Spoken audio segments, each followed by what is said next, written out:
President Trump threatened invoking the Insurrection Act today in a Truth Social post. I'm wondering what his tipping point is. Like, what would it take for him to invoke the Insurrection Act? Look, that's only a question, frankly, Reagan, the president can answer. But the Insurrection Act is a tool at the president's disposal. As you know, it has been used sparingly, but it has been used by previous presidents in American history.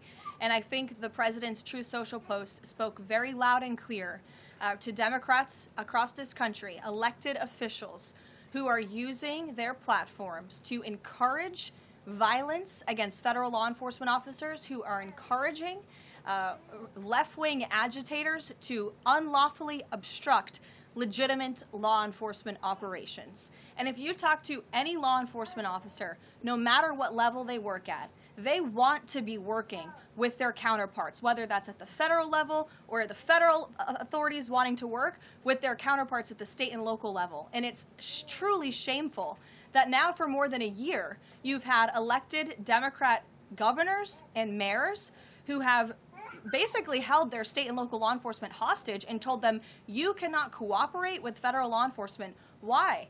They cooperated under the Biden administration. It's because these Democrats are deranged in their hatred for President Trump, and they are holding their state and local law enforcement hostage as a result. And these Democrat mayors and governors are doing this over what? Over the lawful and legitimate law enforcement operations to remove violent criminals from the streets of Minnesota, from the streets of California, from the streets of New York, and from the streets of every state across this country.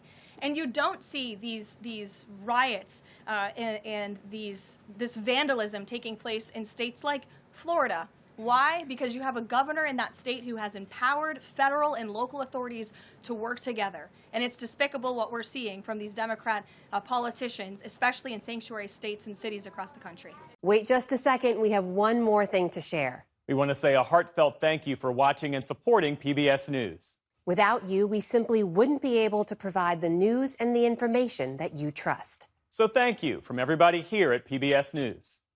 Support journalism you trust. Support PBS News.